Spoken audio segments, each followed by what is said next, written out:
kasb nuqtai nazaridan o'zimiz sog'lig'imiz uchun ko'p vaqt ajratmaymiz.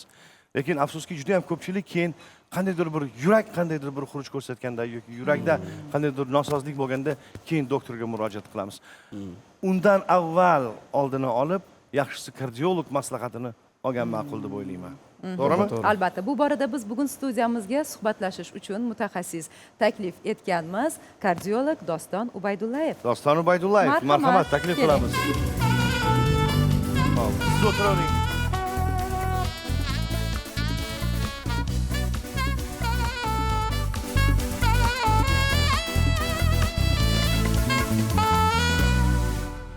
Doston aka, xush kelibsiz. Assalomu alaykum. Va alaykum assalom. Tong xayrli bo'lsin. Bayram bilan tabriklashingiz mumkin teletomoshabinlarni. O'tgan mustaqillik bayrami bilan hammani chin qalbdan tabriklayman. Hammaga endi kasb nuqtai nazaridan kelib chiqadigan bo'lsak, sog'lik va salomatlik tilab qolamiz. Yuraklari baquvvat bo'lishini. Yuraklari bir xilda urib baquvvat bo'lishini tilab qolamiz. Nargiza yuqorida bir savol tayyor beraman kardiolog Albatta, bu mavzuda beradigan savollarimiz juda ham ko'p. Shunaqa. Endi eng asosiylarini hozir jonli efirda bo'lganimiz uchun vaqtdan unumli foydalanamiz. Doston aka, aynan yurakni mana shu quvvatsizlanishiga, qaysidir ma'noda sekin-astalik bilan yosh o'tgan sari zaiflashishi boshlanadi. Biroz sanchiqlar paydo bo'ladi o'ziga yarasha. Bu qanday holatlar bilan, nimalar bilan bog'liqligi haqida aytib o'tsangiz. Endi bu biz bilamiz, ko'pchilik ofisda ishlaydi yoki kam harakat biz. Asosiy sababi bu kam harakatlik hisoblanadi. Undan keyingisi esa haddan tashqari stressni ko'pligi. Ya'ni biz o'zimizga ko'plab yuklamalar olamiz va uni bajara olmagandan keyin qanchadir miqdorda asabiylashamiz. Shundan keyin sanchiqlar paydo bo'ladi. Lekin bu organizm shunaqaki, bir marta, ikki marta bo'lsa, uni o'zi davolaydi, o'tib ketadi. Agar bu doimiy surunkali bo'lsa, bu уже keyinchalik kasalliklarni keltirib chiqaradi. Shuning uchun men aytgan bo'lardim, doimiy harakatda bo'lish va asabiylashishni iloji boricha kamaytirish. Demak, asabni ham ta'siri bu yerda Albatta. o'zgarishi o'rni bor. Shunaqa. Xo'p, endi butun organizmga qonni yetkazib beradigan nasos vazifasini bajaradigan haligi mana shu yurak qon quyuqlashgan paytda sal qiynalar ekan yuragi. Biz qonimiz quyilgan ekanligini qanday bilishimiz mumkin biz uni? Masalan, qon topshirmasdan turib ham sezgilari, belgilari bo'ladimi? Albatta belgilari bo'ladi. Buni eng asosiy belgilaridan biri bu tez charchoq. Ya'ni xuddi 3-4 soat ishlaysiz, lekin xuddi bir 12 soat ishlagandaqa charchoq hissi sezasiz. Bu orqali bilsangiz bo'ladi. Keyingisi bu tez asabiylashish, qanaqadir jizzaki bo'lib qolamiz. Bu ham ma'lum bir miqdorda o'sha charchoq belgilaridan keyin kelib chiqadi va qon quyuqlashning asosiy belgisi sanaladi. Aka, masalan, men qon tomirimni ushlab turib aytib berishingiz mumkinmi? Hozir masalan, meniki qay darajada ekanligini. Endi men o'rdan to'g'ri efirda ishlaymiz. shunaqa qon quyuqlashishini aytib berishning imkoni yo'q-u, lekin sizda yurak urishingiz qanaqa, sog'lommi yoki tez uryaptimi, sekin uryaptimi, shuni baholashingiz Shuni bilib berishingiz mumkin, ha? Albatta. Iltimos, shuni bilib bering. Xo'p, birinchi o'rinda biz vaqtga qarashimiz kerak. Ya'ni odatda yurak 50 tadan 100 tagacha normada uradi. Uxlaganda aytaylik pasayadi, biz harakat qilgan paytda, hayajonlanganda yoki qanaqadir qo'rquv bo'lganda biroz tezlashadi. Lekin bu vaqtinchalik o'tib ketadi, norma hisoblanadi. Endi hozir sizda qani yuragingiz nechta uryapti bilamiz. Demak, bizga sekundamer kerak bo'ladi. Sekundamer kerak bo'ladi.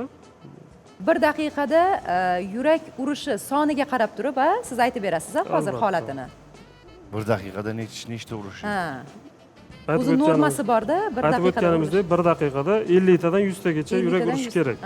Norma bo'yicha, ha? Norma bo'yicha. Qani ketdik, o'rtoqlar, qani. Nima bo'lsa bo'ldi endi. Aka, sizning yuraklaringiz baquvvat, aka.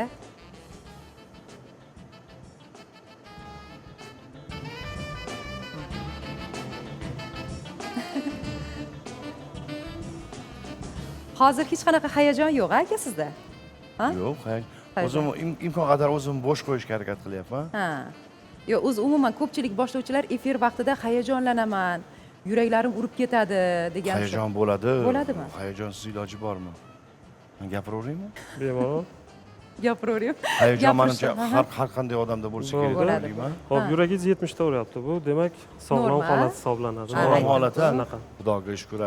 Sizni yuragingiz sherni yuragi bilan bab-barobar aka. Hop. Ko'rdingizmi sog'lomligi? Nechidan nechigacha bo'lgani sog'lomu, nechidan nechi bo'lsa nosog'lom hisoblanadi. 50 dan 100 gacha sog'lom hisoblanadi. 50 dan 100 gacha ursa Har demak xil sog'lom. holatda o'lchashingiz mumkin. Masalan, asabiylashib keldingiz yoki qanaqadir tinch holatda siz endi uyqudan uyg'ondingiz. Bu paytda pastroq bo'ladi. Agar harakatdan keldingiz yoki ovqatlandingiz, pulsingiz biroz tezlashadi. Ya'ni u ham 100 gacha. Ortiqcha bo'lmaydi, aytaylik 80, 90. Ko'pchilik vahima qiladi, mani pulsim 50 ga tushib ketdi, endi nima bo'ladi? Yo'q, 50 ham normal hisoblanadi. Yoki mani pulsim 90, qanaqadir yuragim tez urayotganini his qilyapman. Bu ham agar 100 gacha bo'lsa normal hisoblanadi. Tushunarli. Ha. Assalomu alaykum. Adashmasam bir yurak urishlarni bir hazil-huzur qilib gaplashgan edik. Yuragingiz o'ynaganda mana valerianka bor, uspokоительный dorilarimiz bor. Bularni ko'p ichsa zarar bo'lmaydimi yuraklarga? Buni endi ichsa bo'ladi. O'zi valerianka bu tabiiy o'simliklardan olingan tabiiy mahsulot, lekin uni ham doim qabul qilib bo'lmaydi. Aytaylik, ba'zi bemorlar yoki insonlarni bilaman, kuniga 3-4 martalab ham qabul qiladi. Buni yomon tomoni keyinchalik bu ta'sir qilmay qoladi.